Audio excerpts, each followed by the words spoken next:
অপেক্ষার পর অবশেষে আসছে শারদোৎসব। দুর্গাপূজাকে কেন্দ্র করে মেতে উঠতে চলেছে আপামর বাঙালি।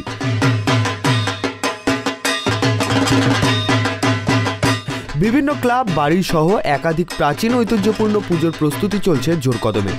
তেমনই এক প্রাচীন ঐতিহ্যপূর্ণ পুজো হল হুগলির চুঁচুড়া ঘুটিয়া বাজার শিলবাড়ির পুজো। বেশিরভাগ প্রাচীন দুর্গাপূজাকে কেন্দ্র করে থাকে নানান কাহিনী ও কথা, থাকে বিভিন্ন নিয়ম নিষ্ঠা। শিলবাড়ির পুজোও তার ব্যতিক্রম নয়। পরিবারের সদস্যদের থেকে জানা গিয়েছে আনুমানিক ৩০০ বছর আগে পুজো শুরু হয়েছিল চুঁচুড়া ঘুটিয়া বাজারের এই শিলবাড়িতে। কৃপানিধি শীল এই পুজোর সূচনা করেছিলেন।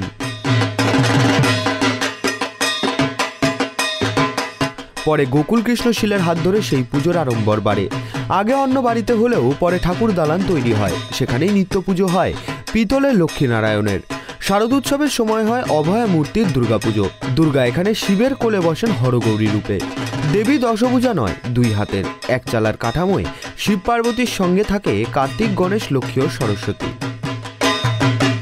পুজো সম্বন্ধে কি বলবো, এটা আমাদের যে পুজোটা হয় অন্তত কিছু না হোক, তা আমার যতদূর জানা আছে, আমার এখন 84 বছর বয়স, তাতে আমি যেটুকু জেনেছি তাতে জেনেছি এইটুকু যে এটাতে যে পুজোটা হয় সেটা আপনার দুর্গা মূর্তি, অর্থাৎ ওই দুর্গা অভয়া মূর্তি নয়, কিন্তু এটা এমনভাবেই তৈরি হয় যে কাঠামো পুজো হয়, নানা রকম হয়, আপনার অনুষ্ঠান হয়, দর্শন, ওই যত ছেলে মেয়েদের বা বাইরের লোকের ও দুস্থ পরিবার তাদেরকে সমস্ত কাপড় চোপড় দেওয়া হয়, এইভাবে চলতে থাকে। আর এটা হচ্ছে আপনার এই ঠাকুর আজকের নয়, আমার যতদূর জানা আছে তাতে হচ্ছে ৩০০ বছরের মতন। হ্যাঁ, প্রায়। আমাদের বাড়ির কৃপানিধি শীল আদৌ আমাদের তাকে আমরা চোখে দেখিনি, তবে আমি যেটা আমাদের লিখিত পরিচিত আছে সেইটা দেখে বলছি যে এটা অন্ততপক্ষে কিছু না হোক ওই ৩০০ বছর আগেকার। কৃপানিধি শীল কি শুরু করেছিলেন? কৃপানিধি শীল শুরু করেছিলেন, কিন্তু তারপর আস্তে আস্তে আস্তে আস্তে পৈটে বংশ পরস্পর নেবে এসে লাস্ট যেটা আমার জানা আছে সেটা গোকুল কৃষ্ণ শীল। তিনি এই বাড়িটা তিনি তৈরি করেননি, তাঁরই এক মানে প্রতিনিধি তিনি ওইটা করেছিলেন, সেটা অবিনাশ চন্দ্র শীল কোম্পানি, যেটা সোনার উপর দোকান, ওইটাই উনি করেছিলেন এবং উনি আবার এখানেতে এসে এই সমস্ত করেছিলেন। এবং এটা খুবই ভালো যে আমাদের কোনো সময় কোনো এই যে সমস্ত লোকেরা আসে যায়, থাকে, খাওয়া দাওয়া সবই এখানে হয়।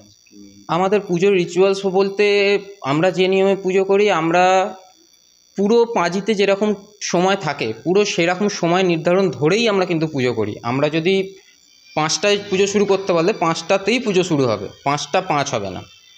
আর সন্ধি পুজো তো আপনারা জানেনই, একদম পুরোটাই নিয়ম মেনে করতে হয়, কারণ ওই সময় মায়ের নিজের আবির্ভাব হয়। আপনারা যদি কোনো সময় পুজোয় আসেন তাহলে আপনারা মায়ের মহিমা বুঝতে পারবেন।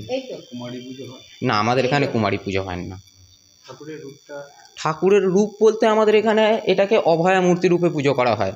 আমাদের এখানে বাবার কোলে মাকে বসানো হয়, মা অধিষ্ঠান করেন, এবং আমাদের এখানে ঠাকুরের কোনো ওষুধ দেখতে পাবেন না, মায়ের 10 হাত দেখতে পাবেন না, 10টা অস্ত্রও দেখতে পাবেন না।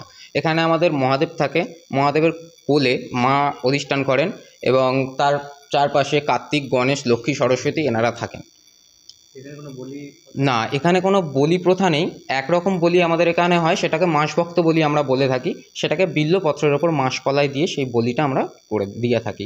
যেহেতু এখানে মায়ের অভয়া মূর্তি পুজো, আমরা মাকে ওই হিসাবে আহ্বান করি বলে আমরা মায়ের সামনে কোনো রকম বলিদান করতে পারি না। শিলবাড়িতে মহালয়ার ঘট বসে ষষ্ঠীতে, হয় বোধন। নিয়ম নিষ্ঠা নির্ঘণ্ট মেনে পুজো দেখতে 4 দিন বহু লোকের সমাগম হয় শিলবাড়িতে। পরিবারের অনেকেই বাইরে থাকেন। পুজোর দিনগুলিতে একসঙ্গে সময় কাটাতে সকলেই একত্রিত হন। পুনর্মিলনের চেহারা নেয় শিলবাড়ি। পুজোর জোগাড় করে বাড়িতে গিয়ে খাওয়া দাওয়া করে আবার দালানে আসতে দেরি হয় অনেকটাই। তাই দালানের সামনেই গত 2 বছর ধরে পরিবারের সবার জন্য পংক্তিভোজের ব্যবস্থা করা হয়েছে। পরিবারের নবীন প্রবীণরা মিলে শিলবাড়ির পুজোকে আরও জাঁকজমকপূর্ণ করে তুলেছেন। সন্ধি পুজো এবং আরতির জাঁকজমকতায় বেশ নাম রয়েছে শিলবাড়ির। যতটুকু জানি আমাদের ঈশ্বর গোকুলচন্দ্র শীল আমাদের এখানকার মধ্যে সবচাইতে বয়স্ক ছিল। তিনি নড়তে চড়তে পারতেন না, তানাকে 3 তলা থেকে এনে এখানে চেয়ারা বসানো হতো। আর আমাদের এখান থেকে গান হতো, আজিমা আনন্দময়ী এই গানটা হতো। হ্যাঁ, এই গানটা হতো। উনি এই গানটা প্রতিষ্ঠা করেছেন, উনি গাইতেন। আর আমাদের সেইটা লিখিত থাকতো, সবাইকে একটা হ্যান্ডওভার করা হতো, সকলে ওই গানটা গাইতো। আচ্ছা, আর কীভাবে ছোটোবেলা থেকে দেখছেন পুজোটা? ছোটোবেলা থেকে আমরা দেখছি, আমরা যখন ছোট ছিলাম আমরা তখন সত্যি খুব ভালো লাগতো। আমরা এই কুমোর এসে ঠাকুর করতো, আমরা এসে দেখতাম, আমাদের সেটা খুবই ভালো লাগতো। আমাদের প্রথমে একইভাবে ঠাকুর হয়? হ্যাঁ, ঠাকুর একইভাবে হচ্ছে। প্রথমে 1 মেটে হয়, তারপর 2 মেটে, প্রথমে বিচুলি বাঁধে, তার মধ্যে 1 মেটে, তারপর 2 মেটে, তারপর রং করা হয়। এবং রং করার পরে পুজোর 2-3 দিন আগে ঘাম তেল মাখানো হয়, মানে ঠাকুর যাতে না নষ্ট হয়ে যায়, ঘাম তেল মাখানো হয়। বাইরে থেকে সাজ পড়াতে আসে, আমাদের সোলার সাজ, আমাদের খুবই ভালো লাগে। আমাদের এখানকার মহিলারাও যত আছে তারাও খুব আনন্দ উৎসব করে, তারাও খুব সহযোগিতা করে। খুব ভালোভাবে হয় পুজোটা? হ্যাঁ, খুব ভালোভাবে হয়। 4 দিনের পুজো শেষে দশমীতে বিষাদে সুর বাজে। দেবী বরণ সিঁদুর খেলার পর ঘুটিয়া বাজার শ্মশানঘাটে হয় বিসর্জন পর্ব। একসময় প্রতিমা কাঁধে করে নিয়ে যাওয়ার জন্য মুটে ভাড়া করা হতো। এখন পরিবারের সদস্যরাই গাড়ি করে ঘাটে নিয়ে যান প্রতিমা। কাঠামো তুলে ধুয়ে আনা হয় ঠাকুর দালানে। পরবর্তী বছরের জন্য আবার শুরু অপেক্ষা। হুগলি থেকে সোমনাথ ঘোষের রিপোর্ট, ট্রাইব টিভি।